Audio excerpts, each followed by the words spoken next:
বন্ধু, আপনি কি জানেন এই পৃথিবীতে সবচেয়ে বেশি ধনী ব্যক্তি যারা রয়েছেন, অর্থাৎ বিলিয়নিয়ার যারা রয়েছেন, তাদের সংখ্যা কিন্তু খুব বেশি নয়।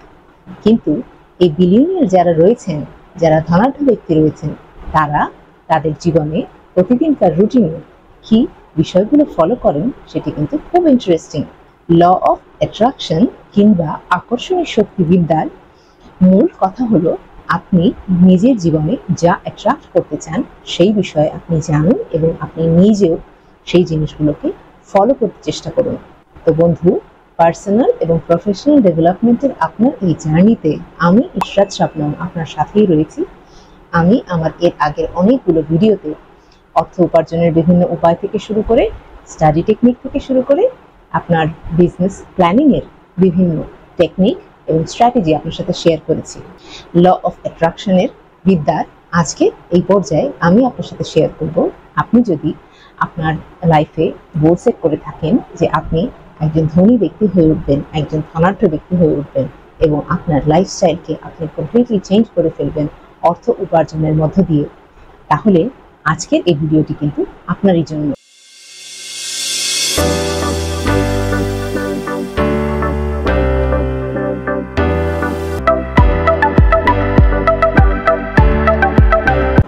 সময় নষ্ট না করে চলে আসি বিলিয়নিয়ারদের বেশ কয়েকটি ইম্পর্টেন্ট, ইন্টারেস্টিং এবং গুরুত্বপূর্ণ হ্যাবিটে। এই পৃথিবীতে যারা বিলিয়নিয়ার রয়েছেন তাদের ক্ষেত্রে প্রতিদিনের রুটিনে তারা কি করে থাকেন, সবচেয়ে হাইলাইটিং যে বিষয়টি রয়েছে সেটি হচ্ছে, বিলিয়নিয়ার ব্যক্তিরা কিন্তু সকালে 9টা-10টা পর্যন্ত বিছানায় থাকেন না। ওনারা খুবই আর্লি ঘুম থেকে উঠে যান। দেখা গেছে পৃথিবীর সবচেয়ে ধনাঢ্য ব্যক্তিরা প্রায় ভোরবেলা 5টা থেকে 6টার মধ্যে বিছানা ত্যাগ করেন। এর কারণ কি? কারণ হলো, এই বড়লোক কিংবা ধনী ব্যক্তি যারা রয়েছেন তারা কিন্তু সকালে ভোর 5টা থেকে সকাল 8টার মধ্যে দিনের সবচেয়ে ইম্পর্টেন্ট এবং যেই কাজগুলোতে সবচেয়ে বেশি মনোযোগের প্রয়োজন সেই কাজগুলি তারা এই সময়ে করে থাকেন। এর একটি বিশেষ কারণ হলো, ভোর 5টার কাছাকাছি সময়ে ইউনিভার্সের সমস্ত এলিমেন্ট কিন্তু কেবলমাত্র আপনার মনোযোগের দিকে ফোকাস করে থাকে এবং এই সময়ে যেহেতু বেশিরভাগ মানুষ ঘুমিয়ে থাকে, কোনো যানবাহন চলাচল করে না এবং এমন কোনো ডিস্ট্রাকটিভ কিংবা আপনার মনোযোগ নষ্ট করার মতো এনার্জি আপনার আশেপাশে থাকে না, আপনি যে জিনিসটিতে ফোকাস করতে চান সেটিতে আপনি পূর্ণাঙ্গভাবে ফোকাস করতে পারেন। আমাদের যারা বিলিয়নিয়ার রয়েছেন তারা কিন্তু এই টেকনিকটিকে তাদের জীবনের প্রতিদিনের রুটিনের মূল মন্ত্র হিসেবে গ্রহণ করে নিয়েছেন। আপনিও ট্রাই করে দেখতে পারেন। 5am ক্লাবের যারা মেম্বার তারা কিন্তু প্রত্যেকে খুব সফল এবং তারা খুব বুদ্ধিমানের মতো দিনের একদম প্রথম অংশেই তার দিনের সবচেয়ে ইম্পর্টেন্ট কাজগুলো কমপ্লিট করে ফেলে। চলে আসি দ্বিতীয় প্র্যাকটিসটিতে। যারা ধনাঢ্য ব্যক্তি রয়েছেন তারা প্রত্যেকেই মেডিটেট করেন। অর্থাৎ মেডিটেট বলতে আমাদের পুরনো ধ্যান ধারণা কিন্তু আমরা আগেই ছেড়ে এসেছি। আমার অন্য ভিডিওতে আমি অনেকবার বলেছি, মেডিটেট করা মানে কিন্তু ধ্যানে বসে যাওয়া নয়। বিল গেটস থেকে শুরু করে প্রত্যেক ধনাঢ্য ব্যক্তি এই বিষয়টি স্বীকার করেছেন যে তারা প্রতিদিন না হলেও অন্তত সপ্তাহে 3 থেকে 4 বার 15 থেকে 20 মিনিটের জন্য এক ধরনের মেডিটেশন করে থাকেন। এই মেডিটেশনের প্রক্রিয়াটি কীরকম হতে পারে?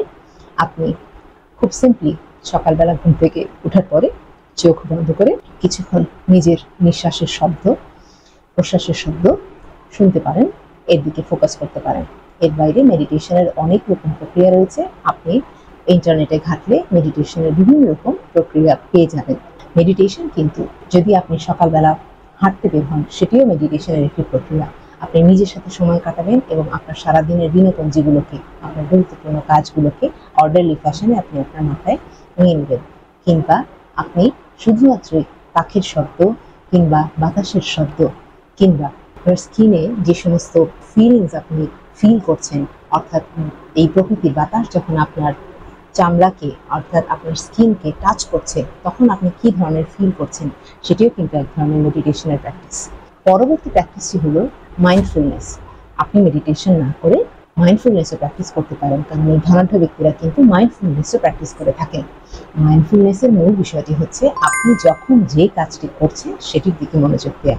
প্রথম দিকে এই প্র্যাকটিসটি একটু কঠিন মনে হতে পারে, কারণ আমরা চতুর্দিকে এত বেশি ডিস্ট্রাকশন কিংবা এত বেশি ডিস্টারবেন্সের মধ্যে থাকি যে আমাদের জন্য কোনো একটা বিষয়ের প্রতি মাইন্ডফুল হওয়াটা খুব ডিফিকাল্ট হয়ে দাঁড়ায়। কিন্তু আপনি একটি কলম হাতে নিয়ে নিতে পারেন এবং এই কলমটির দিকে তাকিয়ে বেশ কিছুক্ষণ 10 সেকেন্ড, 15 সেকেন্ড, 1 মিনিট, 2 মিনিট আপনি তাকিয়ে দেখে এই কলমটির দিকে আপনার মনোযোগটিকে ধরে রাখতে পারেন। এটিও মাইন্ডফুলনেসের একটি প্রক্রিয়া। এর বাইরে মাইন্ডফুলনেসের অনেক রকম প্রক্রিয়া রয়েছে, যেমন একটি মিউজিক ছেড়ে দিয়ে আপনি সেই খুব স্লো মিউজিকের প্রত্যেকটি আসপেক্টকে খুব ভালোভাবে মনোযোগ দিয়ে শুনতে পারেন, সেটিও মাইন্ডফুলনেস। আপনি যখন মুখে কোনো খাবার দিচ্ছেন, সেই খাবারটি আপনার মুখের ভিতরে কী ধরনের সংবেদনশীলতা তৈরি করছে, খাবারটি ঝাল, খাবারটি সল্টি নাকি সুইট, কিংবা কী ধরনের সেন্সেশন তৈরি করছে, সেই জিনিসটিও আপনি যদি খুব ভালো করে মনোযোগ দিয়ে অনুভব করেন, সেটিও কিন্তু এক ধরনের মাইন্ডফুলনেস প্র্যাকটিস। তো বন্ধু, আপনি এই ধনাঢ্য ব্যক্তিদেরকে ফলো করতে হলে এবং নিজের জীবনে এদের লাইফস্টাইলকে এমব্রেস করতে হলে এই ধরনের মাইন্ডফুলনেস প্র্যাকটিস করতে পারেন। তাতে কিন্তু তাদের লাইফস্টাইলেই আপনি ধীরে ধীরে নিজেকে পরিবর্তন করে নিতে পারবেন। এরপরে চলে আসি ধনাঢ্য ব্যক্তিদের আরেকটা খুব গুরুত্বপূর্ণ অভ্যাস হলো তারা সবসময় আর্লি পদক্ষেপ নিয়ে থাকেন। they take early initiatives। এই আর্লি ইনিশিয়েটিভস বলতে কি বোঝায়? ধরুন এই ধনাঢ্য ব্যক্তিরা কোথাও একটি ইনভেস্টমেন্ট অপরচুনিটি দেখলেন, এই ইনভেস্টমেন্ট অপরচুনিটিতে তিনি সবার আগে অন্য আরো অনেকে পদক্ষেপ নেওয়ার আগেই কিন্তু উনি এই সুযোগটি নিতে চেষ্টা করবেন, অর্থাৎ অপরচুনিটিটাকে তিনি এক্সপ্লোর করতে চেষ্টা করবেন।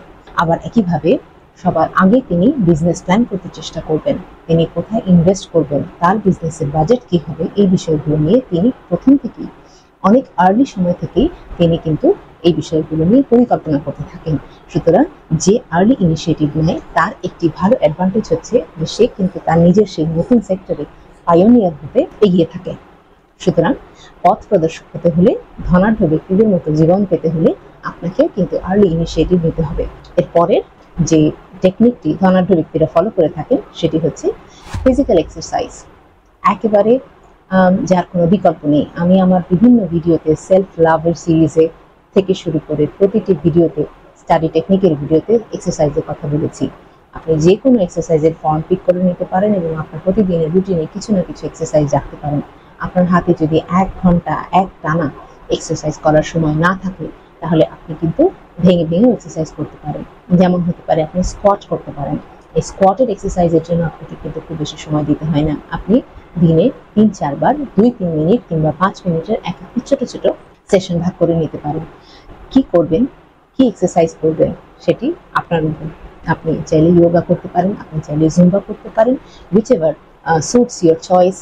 আপনার মুড কেমন, সেই মুডের উপরে ভিত্তি করে আপনি প্রতিদিনের এক্সারসাইজের ফর্মটি চেঞ্জ করে নিতে পারেন। যেমন আপনি একদিন সপ্তাহে হাঁটতে বেরিয়ে যেতে পারেন, আরেকদিন আপনি দৌড়াতে পারেন, আরেকদিন আপনি স্কিপিং করতে পারেন, আরেকদিন আপনি সুইমিং এর জন্য সময় রেখে দিতে পারেন, আরেকদিন আপনি সিম্পল ফ্রি হ্যান্ড এক্সারসাইজ করতে পারেন, আরেকদিন হয়তো আপনি যোগা করতে পারেন।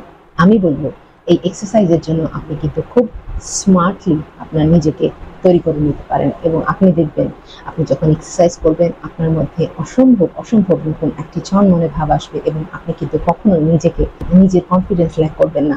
এটি আমি আমার নিজের জীবনের ব্যক্তিগত অভিজ্ঞতা থেকে বলছি। এরপরে হলো ধনাঢ্য ব্যক্তিরা কিন্তু অনেক বেশি বই পড়েন। আমরা যে সমস্ত ধনাঢ্য ব্যক্তিদের সম্পর্কে প্রতিদিনকার খবরে শুনতে পাই, দেখতে পাই, তারা কিন্তু প্রতিদিন প্রচুর পরিমাণে বই পড়ার চেষ্টা করেন। আপনি এই বই পড়ার অভ্যাসটিকে এমব্রেস করতে পারেন। তবে মূল কথা হলো আপনি যখন বই পড়বেন সেই বইটি যেন আপনার প্রফেশনের সাথে জড়িত হয়। যেমন একটি এক্সাম্পল হলো, আপনি যদি ডাক্তার হয়ে থাকেন, আপনি ইঞ্জিনিয়ারিং এর বই পড়লে কিন্তু হবে না। আপনি যদি ব্যবসায় ভালো করতে চান, তাহলে ব্যবসায় ভালো করার গাইডেন্স সহ যে বইগুলো রয়েছে, যে ম্যাগাজিনগুলো রয়েছে, যে আর্টিকেলগুলো রয়েছে, সেগুলো আপনি পড়তে চেষ্টা করুন। একটি অভ্যাস তৈরি করুন যে প্রতিদিন রাতে ঘুমোতে যাওয়ার আগে কিছুক্ষণ আপনি এই বইগুলো পড়তে পারেন। অথবা আজকাল কিন্তু এই ইন্টারনেটের যুগে অনেক বইয়ের রিড আউট ভার্সন পাওয়া যায় এবং বিভিন্ন ওয়েবসাইট রয়েছে যারা হলো আপনি অডিও বুকস হিসেবে এই বইগুলোকে জেনে নিতে পারেন যে বইয়ের মূল তথ্য কি ছিল। মূল কথা, আপনি যেন এই বইগুলো পড়ে আপনার নিজের জ্ঞানকে সমৃদ্ধ করতে পারেন এবং তার দ্বারা আপনি যেন ধনাঢ্য ব্যক্তিদের মতোই সফল হতে চেষ্টা করতে পারেন। লাস্ট যে অভ্যাসটি ধনাঢ্য ব্যক্তিদের মধ্যে রয়েছে সেটি হলো টেক ফেইলিয়ার্স অ্যাজ ইন্সপিরেশন। অর্থাৎ আমাদের এই খুব আকর্ষণীয় ধনাঢ্য ব্যক্তি যারা রয়েছেন, এনারা কিন্তু কখনো রিজেকশনকে ফেলিয়ার হিসেবে নেন না। তারা জানেন যে তারা যে সমস্ত উদ্যোগ নেবেন সেটি যদি আর্লি ইনিশিয়েটিভ হয়ে থাকে তাহলে নিশ্চিতভাবে এই উদ্যোগগুলোতে ভুল হতে পারে, ফেলিয়ার আসতে পারে, এবং তার পরিবারের যারা কাছের মানুষ রয়েছেন, যারা বন্ধু বান্ধব রয়েছেন, এরা কেউ তাকে সাপোর্ট না করলেও তিনি অত্যন্ত দৃঢ়ভাবে এই ফেলিয়ারগুলোকে নিজের ইন্সপিরেশন মনে করে নিয়ে আবার নতুন করে তার কাজটি চালু করেন। তিনি যে প্যাশন নিয়ে কাজটি করছেন সেই কাজের দিকেই তার মনোযোগ সবসময় দৃঢ় থাকে। তো বন্ধু, এই ছিল কয়েকটি খুব মূল্যবান অভ্যাস যেটি এই পৃথিবীতে বিখ্যাত ধনাঢ্য ব্যক্তি রয়েছে, বিশেষ করে যারা বিলিয়নিয়ার রয়েছে, যারা সবচেয়ে বেশি ধনী ব্যক্তি এই পৃথিবীতে, তারা যে প্র্যাকটিসগুলো ওনাদের লাইফে ফলো করেন সেই প্র্যাকটিসগুলো সম্পর্কে আপনাদের সাথে শেয়ার করলাম। এর মূল কারণ হলো আপনিও এই ধনাঢ্য ব্যক্তির লাইফস্টাইলগুলোকে ফলো করতে পারেন। হতে পারে আপনি আজকে ধনাঢ্য নন, কিন্তু আপনি নিজেই দেখবেন যখন আপনি এই প্র্যাকটিসগুলোকে নিজের ডেইলি রুটিনে এমব্রেস করবেন, আপনি দেখবেন সাফল্য ধীরে ধীরে আপনার কাছে আসবে। আপনি আপনার আইডিয়াগুলোতে আরো ভালোভাবে মনোযোগ দিতে পারবেন এবং আপনি ধীরে ধীরে নিজের পার্সোনাল এবং প্রফেশনাল ডেভেলপমেন্ট গোলের দিকে অনেক দ্রুত আগাতে পারবেন। Be passionate, be positive. ভালো থাকবেন বন্ধুরা। বাই।